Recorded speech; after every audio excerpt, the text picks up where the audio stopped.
Good morning, अस्सलामुअलैकुम। Rising Pakistan को, rising Pakistan में खुशामदीद। आपकी सुबह अच्छी करने मैं आ गई हूँ, लेकिन मैं अकेली नहीं हूँ। ऑफ कोर्स मेरे साथ रेबेका मौजूद है। रेबेका, अस्सलाम वालेकुम। वालेकुम अस्सलाम, गुड मॉर्निंग। कैसी हैं आप? मैं बिल्कुल ठीक ठाक ही। कितना अच्छा लगता है जब आप ऑफ कोर्स अपने कॉलीग्स के साथ सुबह मिलते हैं और आप एक एक्साइटमेंट कुछ और होती है। फिर आपने मुझे कॉलीग बोला, देखें।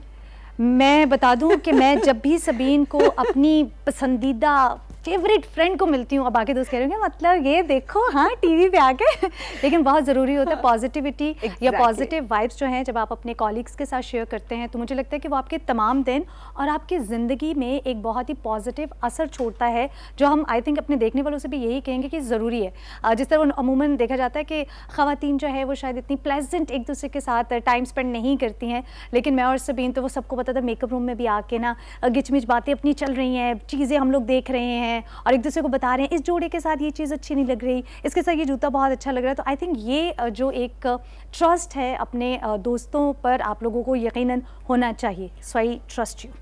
Thank you Rebecca, I am honoured. और आपको ये कहते हैं आई ट्रस्ट यू टू।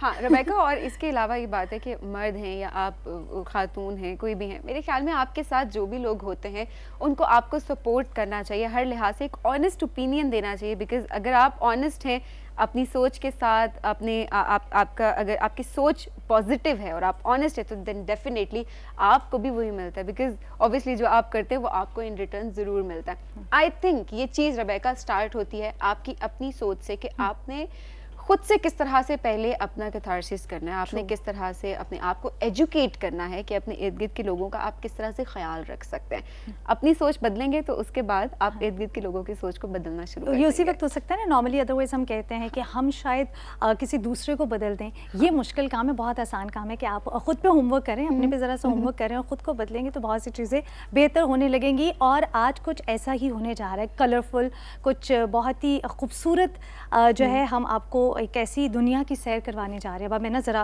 वो कहते हैं ना सस्पेंस बढ़ा रहे हैं। बिल्कुल। और वो इसलिए कि अरहम जो हैं आज हमें सैर करवाने जा रहे हैं दुनिया की खूबसूरत तरीन जगहों की। उन्होंने कहा कि हम आपको ना दुनिया की सैर करवाते हैं सुबह सुबह। हमने कहा ठीक है। सो बहुत ही कुछ कलरफुल सी मॉर्निंग होने जा रही है हमारी अरहम के साथ। तो रेबेका, इसका मतलब है कि हमें मतलब तैयार रहना चाहिए। इसमें कोई, उन्होंने कहा है कि कोई पैसे वैसे कुछ नहीं लगेंगे, सिर्फ आपने बैठना है और आपको सैर करवा देंगे। बिल्कुल। बैग पैक कर लें। डन। ठीक है जनाब।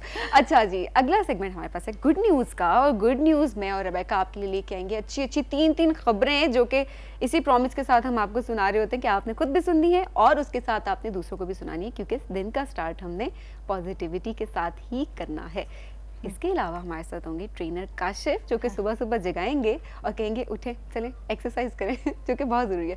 सुबह की जो वर्जिश है अगर आप करते हैं, अगर आप एक्टिव रहते हैं, तो फिर आपका पूरा दिन जो है वो बहुत अच्छा गुजरता है। I think if we says like अगर आप अपने दिन का आगाज़ जो है वो हेल्दी करते हैं, और बहुत ही जिस तरह हम ट्रेनर काशिफ की बात करते हैं ना एक्सरसाइज है, खैर सुबह सुबह जिस तरह वो माशाल्लाह से एक्टिव तरीके से एक्सरसाइज कर रहे थे, वो शायद मेरे लिए और सबीन के लिए तो ज़रा मुश्किल है, लेकिन एक पॉजिटिव किक से दिन का आगाज़ हो जाए तो क्या ही बात है। बिल्कुल रेबेका। इसके अलावा हमारा एक्सपर्ट सेगमेंट, जिसमें हमारी हेल्थ एक्सपर्ट डॉक्टर ताहिरा हमारे साथ मौजूद होंगी। और आज जिन लोगों को होता है ना हमने वेजिटेबल्स नहीं खानी, सब्जियां हमें पसंद नहीं है, चाहे वो बच्चे हों बड़े हों, और हमने गोश्त पे ज़्यादा जो है ना ध्यान करना है और हमने वो बहुत ज़्यादा खाना है, उन लोगों के लिए ज़रा आज ये सेगमेंट है कि बताएंगे कि जो अनबैलेंस्ड डाइट होती है और ज़्यादा गोश्त खाने से, वेजिटेबल्स को अवॉइड करने से किस किस किस्म की बीमारियां का शिकार आप लोग हो सकते हैं, क्या क्या नुकसानात आपकी बॉडी को हो सकते हैं, आज जानेंगे अपने एक्सपर्ट सेगमेंट में। सबीन, आप गोश्त ज़्यादा शौक से खाते हैं या वेजिटेबल्स?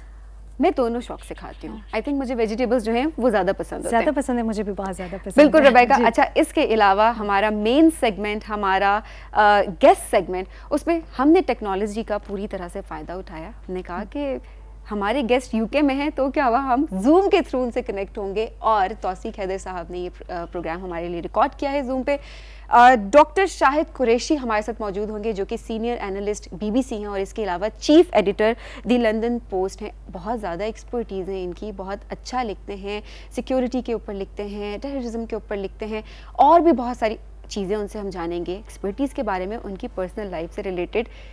बातचीत होगी, गपशप होगी। आपने गेस्ट सेगमेंट तक हमारे साथ जुड़े रहना है, ठीक है रेबेका? अभी हमें बढ़ना है छोटी सी ब्रेक के जाने, इसलिए मैंने कहा जल्दी जल्दी खत्म कर, रेबेका ने कहना हम जाना है ब्रेक की जानिब जाना है। और अभी हम बढ़ते हैं एक छोटी सी ब्रेक के जानिब। ब्रेक के बाद वापस आएंगे तो और हम देंगे हमारा साथ। देख रहे हैं आप राइजिंग पाकिस्तान।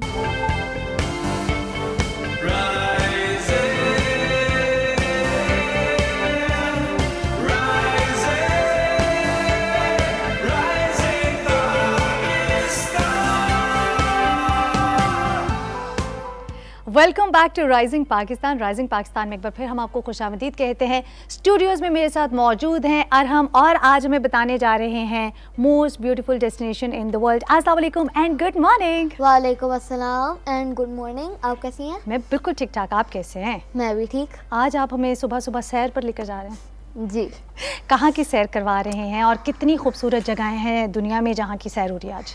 आज मैं आपको 7 most beautiful destinations of the world के बारे में बताऊंगा। Okay, 7 most beautiful destination in the world. So आपकी स्लाइड्स हैं? यस। सो बढ़ते हैं अरहम की पहली स्लाइड की जानिब और देखते हैं कि अरहम हमें बताने जा रहे हैं most beautiful destination in the world. अब पहली डेस्टिनेशन क्या है? The fairy pools, Scotland.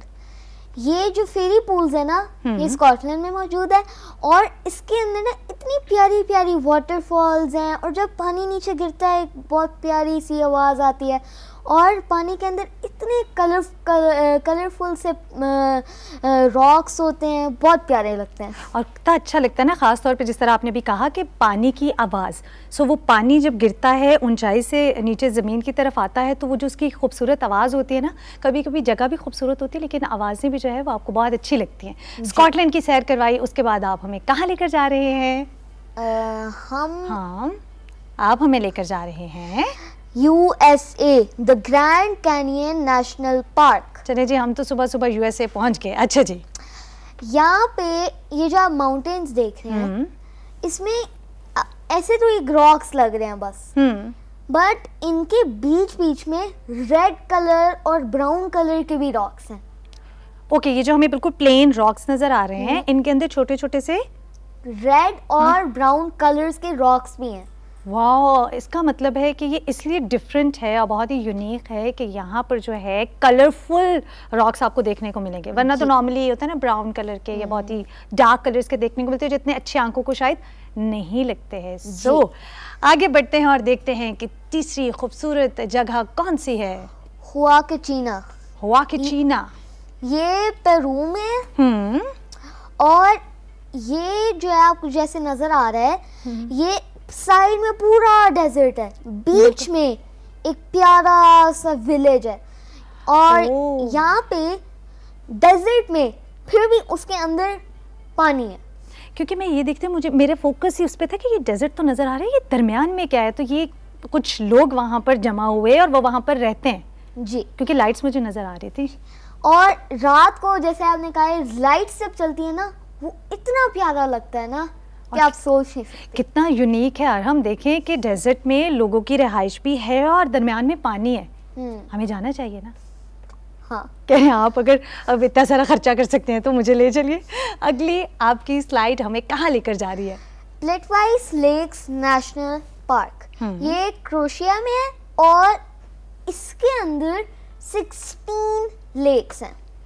Okay, Croatia में ये जो पार्क है इसमें 16 यानी 16 लेक्स हैं और ये जो है लेक्स जो है ना पहले वो खाली होते हैं, ठीक है। जब वाटरफॉल का पानी नीचे आता है एक भरता है, फिर एक जब बहुत ज़्यादा भर जाता है दूसरे में आता है, इसी तरह सारों में स्प्रेड हो जाता है। सो इसका मतलब है कि ये जो पार्क है हो सकता है ये जो लेक्स हैं वो डिफरेंट जगह पर हों, ऐसा हो सकता है? क्योंकि जब एक भर जाता है तो उसका पानी नीचे बहता है, गिरता है, फिर नीचे नीचे नीचे, इस तरह बहुत सारे लेक्स हैं। 16 लेक्स में पूरा फिल हो जाता है। वो जो हमने डेजर्ट जाना था ना वो कैंसिल कर दिया, अब हम यहाँ चलते हैं क्रोएशिया, क्योंकि ये मुझे लग रहा है बहुत ही यूनिक जगह है। मैंने वैसे इसके बारे में पहले कभी सुना भी नहीं था कि 16 लेक्स यानी 16 लेक्स वहाँ मौजूद हैं।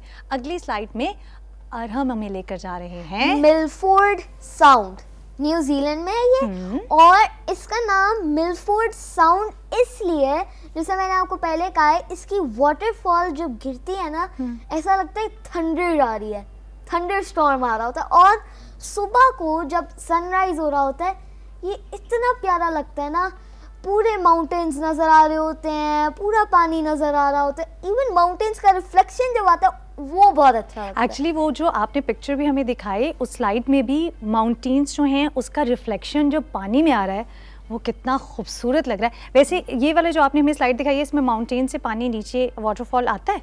नहीं, इससे नहीं आता, वो ऑलरेडी नीचे ऑलरेडी होता है, पानी है। और वो सबसे ज़्यादा मुझे लगता है खूबसूरती जब चांद की रोशनी उसमें पड़ती होगी और वो जो रिफ्लेक्ट करता होगा, कितना खूबसूरत। अच्छा, हम यहाँ भी जा सकते हैं, 2 जगह कर ली, क्रोएशिया, फिर यहाँ चलते हैं। अभी आगे आप जब देखेंगी ना फिर आप कहेंगी सारी जगह पे बारी बारी देखते हैं, एक मैं और जो है और हम डिसाइड करेंगे कि हमने कहाँ जाना है। जी, नेक्स्ट स्लाइड है हमारी रेनबो माउंटेन्स। ये जो रेनबो माउंटेन्स है ये चाइना में है। ये डन करें जी, मतलब ये अभी डन कर दें, क्योंकि मैं और अरहम जो है वो प्लान कर रहे हैं कि हम दोनों ने यहाँ जाना है। अरहम नहीं भी जा रहे हैं तो मैं अकेली जा रही हूँ। जी अरहम, तो यहाँ पे जो है ना, यहाँ पे जब रात होती है कलर्स नहीं नजर आते, जैसे ही सन आता है एक एक कलर से पूरा ब्राइट शाइन होता रहता है।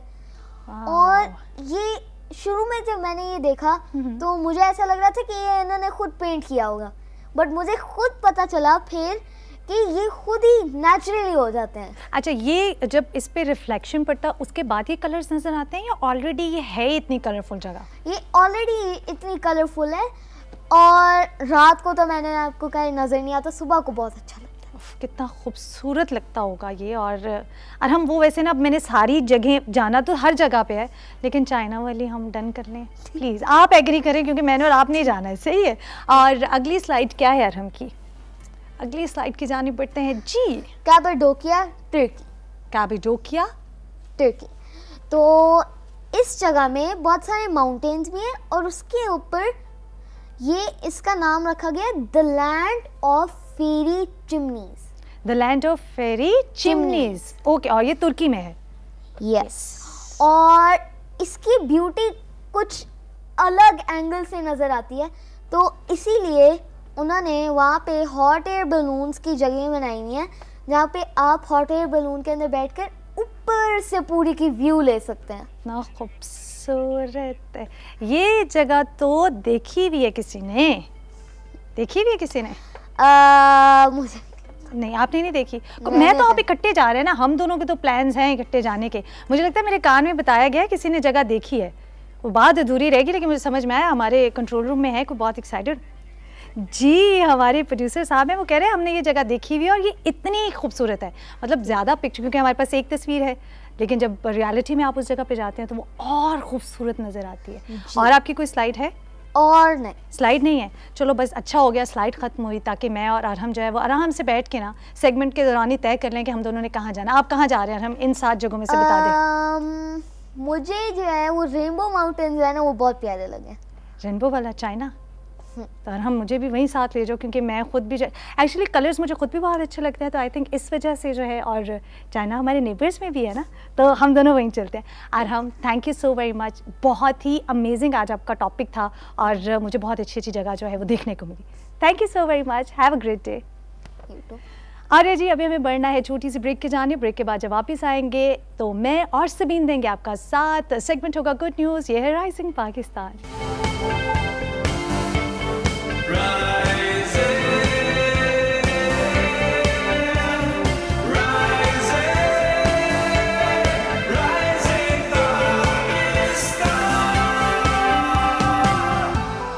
वेलकम बैक जनाब, राइजिंग पाकिस्तान में खुश आमदीद। और आपका दिन मज़ीद अच्छा करने के लिए मैं और रबैका आपके लिए ले आए 3 अच्छी खबरें, जो कि हम एक्सपेक्ट करें कि आप अगर हमसे सुन रहे हैं तो आपने आगे भी जाके सुनानी है अपने इर्द गिर्द के लोगों पे, जहाँ पर आप आगे पीछे की बातें कर रहे थे। आई थिंक कि पॉजिटिव न्यूज़ आपने एक दूसरे को सुनानी है, ताकि लोग जो है उनका दिन भी अच्छा हो सके, उन्हें भी पता चल सके तो छोटी छोटी चीज़ें होती हैं एक्चुअली वो कितनी बड़ी होती हैं।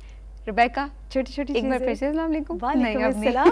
लेकिन कितना अच्छा है कि छोटी छोटी सी चीज़ें जो हैं वो आपको जब महसूस करवाती हैं कि ये चीज़ें बहुत बड़ी हैं तो बहुत खुशी होती है। Exactly. सो आज हमारी जो गुड न्यूज़ है वो भी ऐसी ही हैं।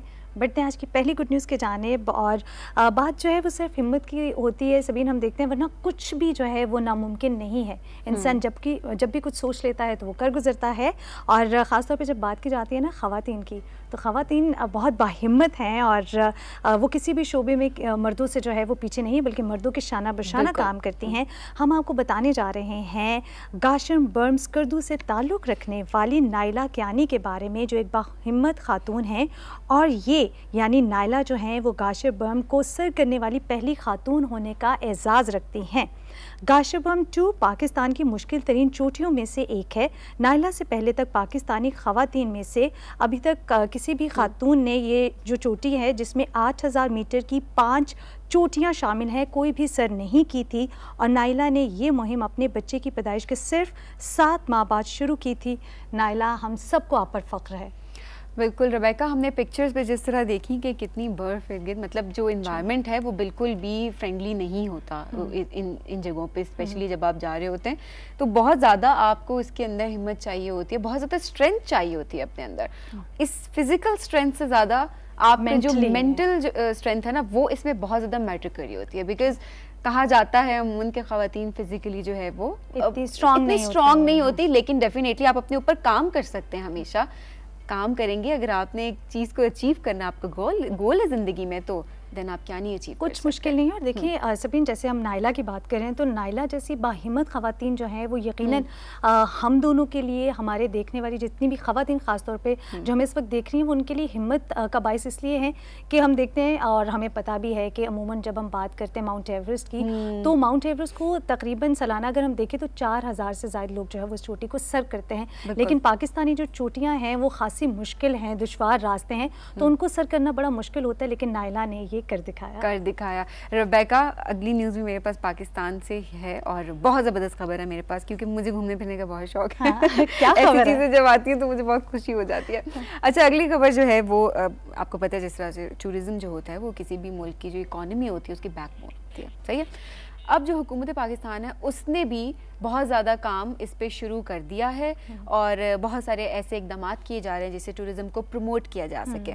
इस सिलसिले में पहली मर्तबा स्कर्दू एयरपोर्ट से 6 फ़्लाइट्स को जो है ऑपरेट किया गया है, जो कि अगर हम देखें तो नॉर्दर्न एरियाज़ का एक बहुत बड़ा ये ऑपरेशन था। पिक्चर्स भी हम अभी इस वक्त देख रहे हैं। और ईद की तातीलात और मौसम को इंजॉय करने के लिए सियाहों ने बाय एयर भी इन इलाकों का रुख किया। और इसके अलावा, जिसके लिए खुसूसी परवाज़ों के अलावा एयर सफारी सर्विस भी जारी कर दी गई है। तो अब जो होता है ना, लोगों को जाने के लिए एक टेंशन होती है कि रश में गाड़ी फंसने का बहाना होता है कि कैसे ट्रैवल करें, क्योंकि रश में फंस जाएंगे। तो अब मेरे ख्याल में वो बहाना नहीं चलेगा। अब आपको नॉर्दर्न एरियाज पाकिस्तान के विजिट करने हैं। लेकिन मुझे लगता है सबीन, वो लोग जो बहुत ही एडवेंचर्स होते हैं और उनको घूमना फिरना है, बहुत शौक रखते हैं, कोई रास्ता दुश्वार नहीं है। और मैं समझती हूँ, मैंने खुद अपने इर्द गिर्द अपने कॉलीग्स में ऐसे लोग देखे हैं जो, मतलब हम लोग कह रहे होते हैं कि मौसम अच्छा नहीं है, इवन कि हम अपने देखने वालों से भी ये कहेंगे कि मौसम के को मद्देनज़र रखते हुए जो है वो आप अपने बहुत से प्लान्स जो हैं उनको बनाएं। लेकिन इसके साथ साथ जिनको जाना है उनको जाना है, गाड़ी हो या जहाज़ हो। अगली खबर क्या है? थर्ड गुड न्यूज़ के, अच्छा ये बड़ी ही इंटरेस्टिंग गुड न्यूज़ है।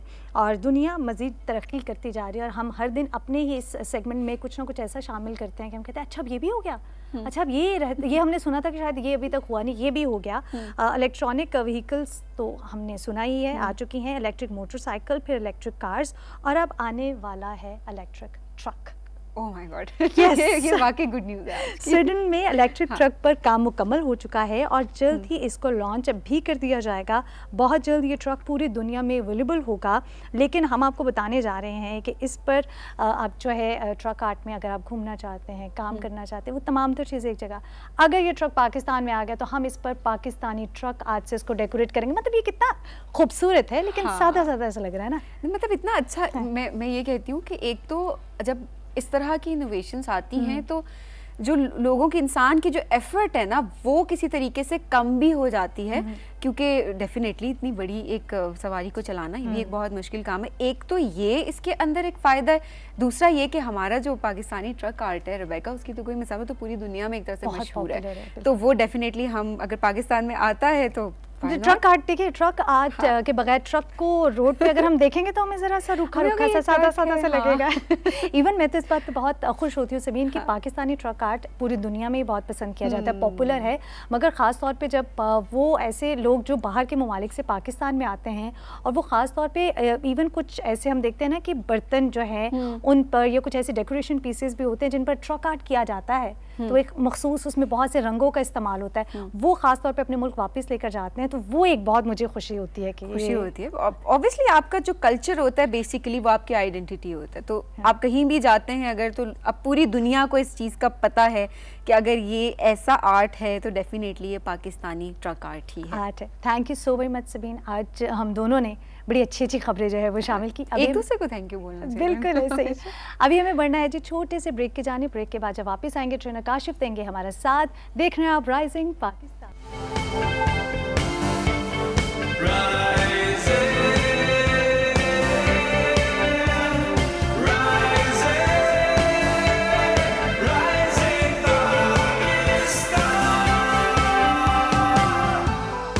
Welcome back to rising Pakistan. साथियों, आज का जो हमारा वर्कआउट है वो अपर बॉडी का वर्कआउट है और जिसके लिए हमें डंबल्स चाहिए, इक्विपमेंट में बारबेल चाहिए, उसका इस्तेमाल करते हुए अपर बॉडी को ट्रेन करेंगे, क्योंकि अपर बॉडी जो है एसेंशियल पार्ट है। जब हम ट्रेनर काशिफ की तरह शर्ट्स पहने तो ज़रा मज़ा आए, शर्ट पहन के पता चले कोई डोले शोले बॉडी छोड़ी बनी हुई है।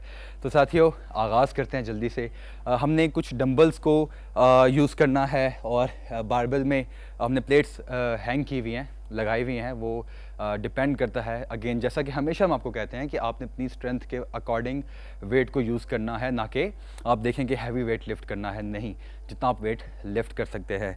साथियों सबसे पहले हमारी जो मूव है, हमने डंबल्स को पकड़ा, इस तरीके से हम स्विंग्स करेंगे, ठीक है साथियों। स्विंग पहले हम सिंगल डंबल्स के साथ हम करेंगे, उसके बाद हम डबल मूव पे जाएंगे, ठीक है। सिंगल आर्म के साथ हम क्या करेंगे,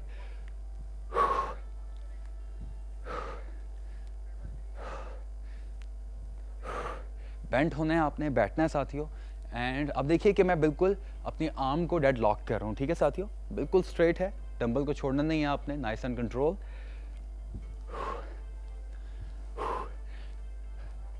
एक साइड पे आपने 20 रेपिटेशंस करने हैं साथियों। 20 रेपिटेशंस करने के बाद then move on to the other side, nice and control. 20 repetitions किए हमने साथियों। इसके हमने 5 सेट्स करने हैं और हर सेट के बाद हमने 30 सेकंड का ब्रेक लेना है, ठीक है। हमने कम से कम रेस्ट लेना है, सुकून की हालत में जाना है, ताकि हम कंडीशनिंग पे भी काम कर सकें स्ट्रेंथ के साथ साथ। साथियों अब हमने क्या करना है, हमारी वर्जिश की दूसरी हरकत है, इससे हमने बोथ आर्म स्विंग करना है। सिंगल आर्म में हम मिडल पे लेके आ रहे थे, मिड में एंड बेंट होके जा रहे थे। अब डबल आर्म में क्या करना है, साइड वेज हमारे आर्म्स यूज़ हो रहे हैं, शोल्डर्स यूज़ हो रहे हैं, ऑफ कोर्स लोअर बॉडी भी इनकॉर्पोरेट हो रही है थोड़ी सी। क्या करेंगे, लेकिन आर्म मूवमेंट देखिए आप फुल रेंज में, नाइस एंड कंट्रोल। एक्सटेंड करना है ऑल द वे। अगर आप साइड एंगल से देखिए,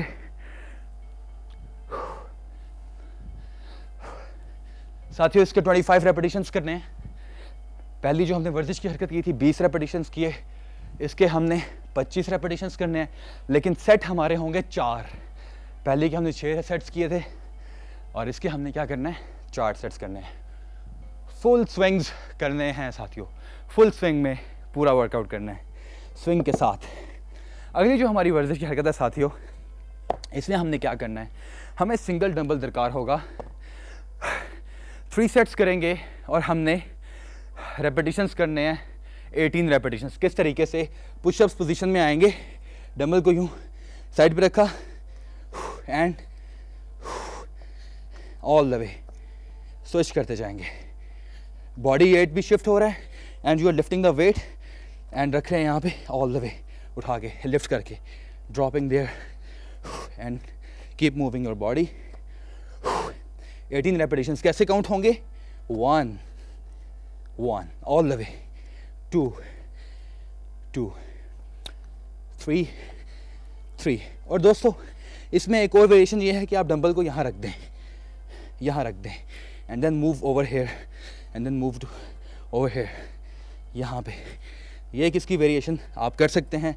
और इसके अलावा आप इसे मज़ीद इम्पैक्ट क्रिएट करना चाहते हैं या लो इम्पैक्ट रखना चाहते हैं साथियों, लो इम्पैक्ट के लिए लाइटर वेट वो पड़ा हुआ है, हाई इम्पैक्ट के लिए हैवियर वेट या इंक्रीज़ करते जाएं, और साइड टू साइड, साइडवेज या square, left right, up down, जहाँ पे डंबल को आप लेके जाना चाहें तो आप वो कर सकते हैं। इसके बाद इसके 3 सेट्स थे 18 रेपिटेशन से साथियों। दरमियान में पानी की सिपिंग आपने लाजमी करनी है।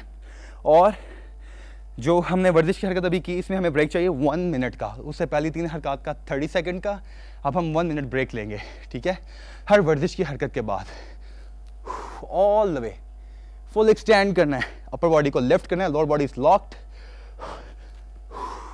आप टेक्निक नोट कीजिए कि जिस बाजू से मैंने डंबल को होल्ड किया हुआ है वो वाली लेग मेरी स्ट्रेट है, रेस्ट पोजीशन में है, और जिस तरीके से मैंने उठना है, कहाँ से हेल्प मिल रही है, ये 90 डिग्री एंगल लेग का बना हुआ है, यहाँ से मैं सपोर्ट ले रहा हूँ और यहाँ से अपनी आर्म से all the way full range, angular, diagonal, सीधा नहीं जाना आपने, डंबल सीधा रहेगा entirely. And let's start on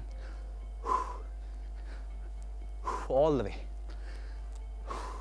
अब हमारे रेपिटेशंस आ जाएंगे साथियों, इसके 15 रेपिटेशंस, इसके भी 3 सेट्स होंगे एंड 1 मिनट ब्रेक लेंगे।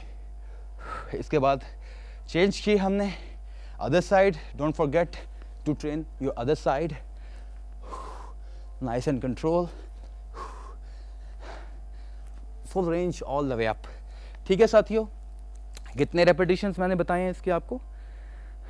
12, 15, समवेयर इन बिटवीन, जहाँ पे आप कंफर्टेबल हों, लेकिन ऊपर नहीं जाना। पहली 3-4 हरकत जो थी उनमें ऊपर रेपिटेशंस थे, रेस्ट कम था, सेट ज़्यादा थे। अब हम जैसे वर्कआउट में आगे बढ़ते जा रहे हैं, सेट भी कम हो रहे हैं, रेपिटेशंस भी कम हो रहे हैं, लेकिन रेस्ट का दौरानिया बढ़ता जा रहा है।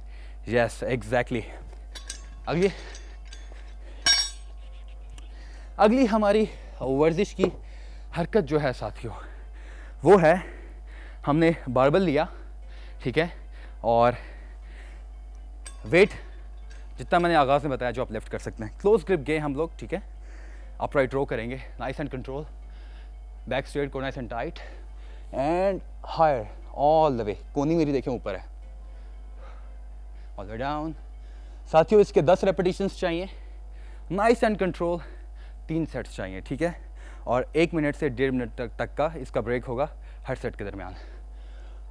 Breathe out, nice and control, breathe in. ये कंट्रोल्ड मोशन में है। सारी वर्जिश की हरकत शुरू में थोड़ी सी पेस के साथ थी, ये nice and control mind body connection all the way up. Side angle देखिए, और फिर हमारे सेगमेंट का इख्तिताम हो जाता है। इसके बाद आई होप कि आप अच्छे तरीके से नोट कर रहे हैं, कोई जल्दी नहीं करनी है। कोनी ऊपर है, कलाई नीचे है, रिस्ट नीचे है, all the way up, nice and control mind body connection. साथियों ये था हमारा आज का अपर बॉडी का वर्कआउट। मुझे उम्मीद आपको पसंद आया होगा। इसके बाद हमें अब लेनी एक छोटी सी ब्रेक। ब्रेक के बाद जब वापस आएंगे हमारे साथ मौजूद होंगी सबीन के साथ होगी डॉक्टर तायरा। बैलेंस डाइट, क्या खाना क्या नहीं खाना, इस वर्कआउट के बाद कहीं मत जाएगा, हमारे साथ रहेगा। ये है राइजिंग पाकिस्तान।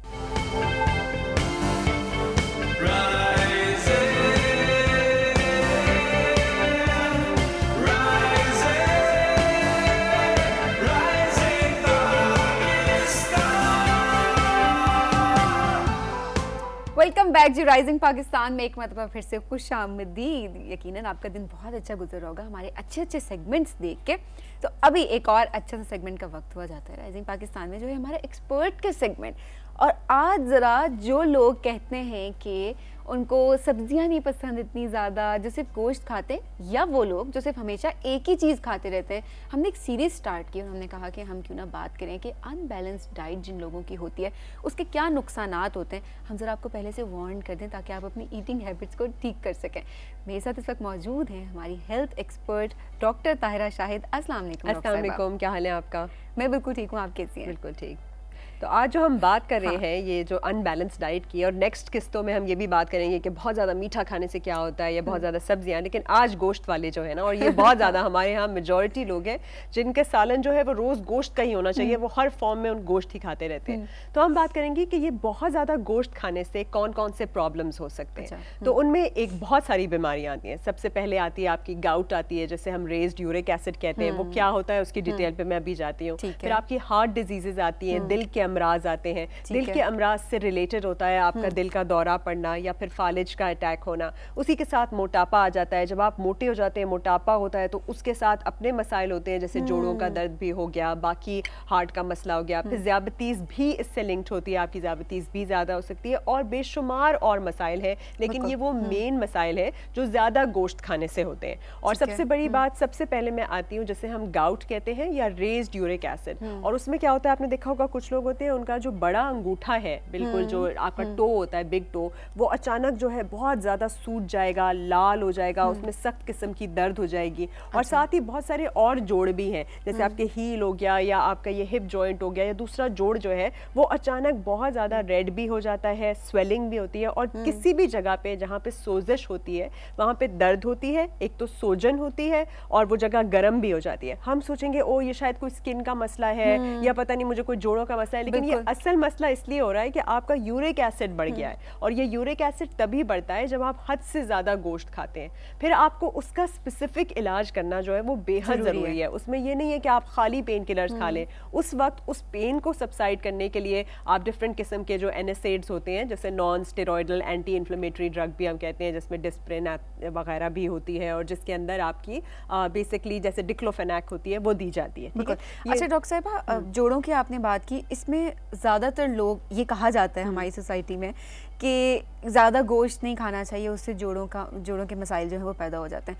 तो क्या ये जोड़ों का दर्द सिर्फ इसी से मुंसलिक है? नहीं, ये सिर्फ इससे मुंसलिक नहीं है। एक तो बात यही है कि आपका रेज्ड यूरिक एसिड है, लेकिन जोड़ों का दर्द की बहुत डिफरेंट रीजंस हो सकते हैं। कैल्शियम और मैग्नीशियम की कमी भी हो सकती है, विटामिन डी की कमी भी हो सकती है, ऑस्टियोआर्थराइटिस, ऑस्टियोपोरोसिस, र्यूमेटॉइड आर्थराइटिस, ये डिफरेंट किस्म की चीजें हैं जो जोड़ों के दर्द से मुंसलिक मतलब होती हैं। अगर ये एक मिसकंसेप्शन है कि सिर्फ जोड़ों का दर्द जो है वो भी ऐसा नहीं है, बल्कि इसलिए तो जब आप जाते हैं ना, और कई लोग कहते हैं कि ओहो इस डॉक्टर ने इतने टेस्ट क्यों लिख के दे दिए, तो ये डॉक्टर टेस्ट इसलिए लिखेगा क्योंकि डॉक्टर देखता है कि भाई किसी चीज़ की कमी की ज्यादती है या किसी चीज़ की कमी है या ज्यादती है जिसकी वजह से हुआ। देखिए आप पैराथायराइड हार्मोन है, कोई हार्मोन की ज्यादती या इम्बैलेंस से भी जोड़ों का दर्द हो सकता है। फिर जो ऑस्टियोपोरोसिस जब हम कहते हैं वो उसमें बिल्कुल आपकी हड्डी जो है ना वो बिल्कुल ऐसी भुरभुरी सी हो जाती है, टूटने लगती है। ऑस्टियोआर्थराइटिस में बिल्कुल डिफरेंट चीज़ है।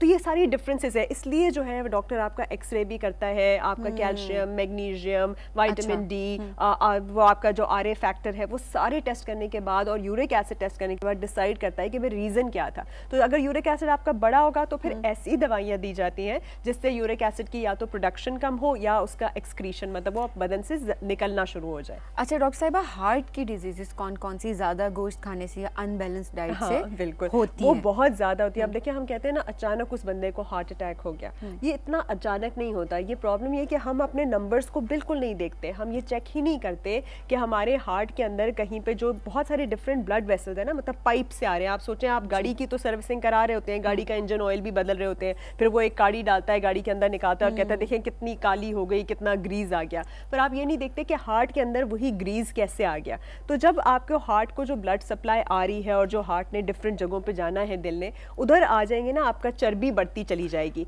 तो उसकी वजह से ब्लॉकेज शुरू हो जाएगी, मतलब सही तरह से खून नहीं जा पाएगा, तो आपको हार्ट अटैक हो जाता है। एथेरियोस्क्लेरोसिस का मतलब होता है चर्बी जमना, और चर्बी जमने से वो जो आपकी हार्ट की ब्लड वेसल है उनकी जगह कम हो जाना। जब जगह कम होगी तो ब्लड प्रेशर भी बढ़ जाएगा, साथ हार्ट अटैक होने का खदशा ज़्यादा हो जाएगा, आपका स्ट्रोक होने का, फालिज होने का खदशा ज़्यादा हो जाएगा। तो इसमें आपने ना रेगुलरली एक तो चेकअप कराते रहना है, जैसे हम लिपिड प्रोफाइल कहते हैं, उसके अंदर आपका कोलेस्ट्रॉल आ जाता है, ट्राइग्लिसराइड आता है, LDL और HDL। LDL HDL का मतलब होता है लो डेंसिटी लाइपोप्रोटीन या हाई डेंसिटी लाइपोप्रोटीन। ये मैं आपको सिर्फ इसलिए बता रही हूँ कि जब टेस्ट आपको लिख के दे डॉक्टर तो आप घबरा ना जाए कि क्या हो गया। तो ये बस आपको ये बता देगा कि भाई चर्बी की मिकदार कितनी ज्यादा है। तो इसमें अगर हम एक बात जरूर मैं इसमें कहूंगी कि जो हार्ट अटैक होता है ये कैसे होता है और आप कैसे इससे बच सकते हैं। हाँ बिल्कुल, जरूर इस पे बात करनी चाहिए कि अर्ली सिम्टम्स इसके कौन से होते हैं। बिल्कुल एग्जैक्टली। तो एक आपका सांस बहुत ज्यादा फूलना, थोड़ा सा आप चलते हैं सांस फूल जाता है, और अगर फॉर एग्जांपल एक दिन आपको ठंडे पसीने आना शुरू हो गए, सांस बहुत ज्यादा फूल रहा है, दिल तेज तेज धड़क रहा है, आपका जो चेस्ट है वो टाइट हो रहा है, और आपको जो है ना दर्द जो है वो लेफ्ट साइड से ऐसे रेडिएट कर रहा है और पीछे की तरफ जा रहा है, और आपको लग रहा है कि शायद मुझे बदहजमी हो रही है। ज्यादातर लोग जो है ना वो कंफ्यूज होते हैं और वो 7 अप पीना शुरू हो जाते हैं उस टाइम पे। लेकिन आपको पता होना चाहिए कि आपकी अगर हिस्ट्री भी है हार्ट डिजीज की, ब्लड प्रेशर है, या पता है कि भाई कोलेस्ट्रॉल वगैरह बढ़ा है, तो आपने बिल्कुल डिले नहीं करना। फौरन आप क्या कर सकते हैं, आप ये जो एस्प्रिन होती है इसको घोल के फौरन पी लीजिए, ठीक है, या फिर नाइट्रोग्लिसरीन होती है वो जबान के नीचे रखनी होती है, लेकिन वो उन्हीं लोगों के लिए है जो ऑलरेडी नॉन हार्ट पेशेंट्स है। दूसरे लोग सिर्फ और सिर्फ जल्दी से वो एस्प्रिन पी के फौरन डॉक्टर के पास जाएं, ताकि डॉक्टर जो है उनको सही टाइम पे डिटेक्ट कर ले कि अगर हार्ट अटैक है तो फौरन ट्रीटमेंट देंगे तो वो बच भी सकेंगे। बिल्कुल। और साथ साथ यही है कि बैलेंस डाइट बहुत जरूरी है। हर वक्त गोश्त खाते रहना, और वो भी गोश्त बिल्कुल ही हम क्या करते हैं चर्बी में पका हुआ गोश्त, या उसके अंदर वो तरह तरह के आपको पता है मिर्च मसाले घी तो पूरा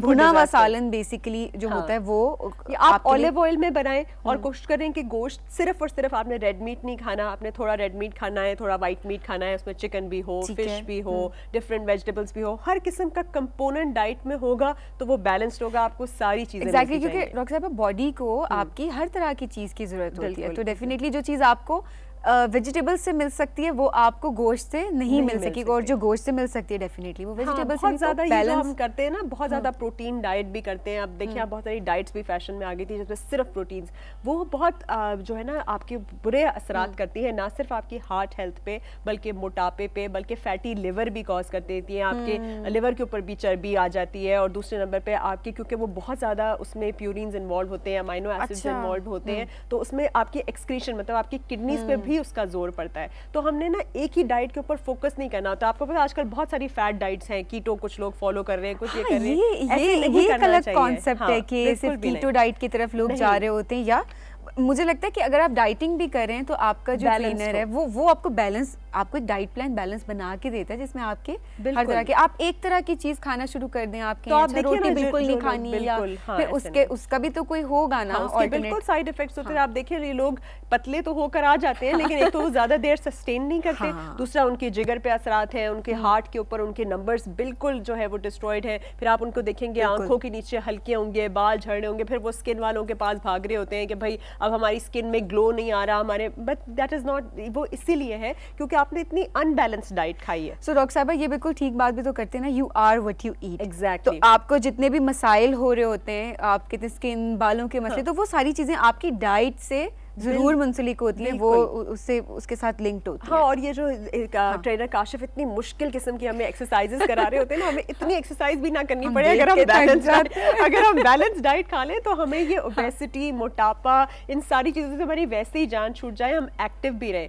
इसी पे मैं एक्टिव पे बात करूंगी, जैसे हमारे दिमाग पे भी असर होता है इन चीज़ों का ना, तो आप जितनी ज़्यादा बैलेंस डाइट खाते हैं आप उतना अलर्ट रहते हैं, आप कॉन्शियस रहते हैं, आपका फोकस रहता है। आपने देखा होगा हद से ज़्यादा हैवी डाइट खा लो तो इंसान स्लगिश रहता है, नींद आने लगती है, सो जाता है बस उससे। एक तो ये है, और दूसरा जैसे फालिज की बात हमने की थी, तो उस पे भी मैं कहूँ कि कुछ चीजें आपको फालिज के अटैक की भी पता होनी चाहिए, कि जैसे ही आप किसी को देखें और उसका एक चेहरा जो है वो एक तरफ ड्रूप कर रहा हो, ठीक है, मतलब एक तरफ गिर रहा हो, या उसका खाना गिरना शुरू हो जाए, उसको ये लगे, या उसका एक बाजू जो है वो एक तरफ बिल्कुल ही गिर जाए, राइट, दूसरी दफा उसकी जो स्पीच है वो जो बोल रहा है वो थोड़ा सा स्लर होना शुरू हो जाए ना, जैसे खलल आ जाता है, तो आपने बिल्कुल भी टाइम वेस्ट नहीं करना और फौरन डॉक्टर के पास। बिल्कुल। तो ये सारे जो सिम्टम्स हैं अगर आप किसी के अंदर नोट करें तो आप उसको इसके लिए कर सकते हैं कॉशियस, और इसके अलावा आप खुद भी अगर आपको ये चीजें फील हो रही हैं तो आप डॉक्टर के पास फौरन जा सकते हैं। टाइम इन द एंड ये कि टाइम आपने वेस्ट नहीं करना। Thank you so much doctor साहिबा, हमेशा की तरह बहुत इन्फॉर्मेटिव सेगमेंट, और मेरे ख्याल में ये डाइट का मसला तो सबका है, मेरा भी इवन है, तो इसके बाद से मैं भी जरा ध्यान रखूंगी। Have a good day. Thank you, बहुत शुक्रिया।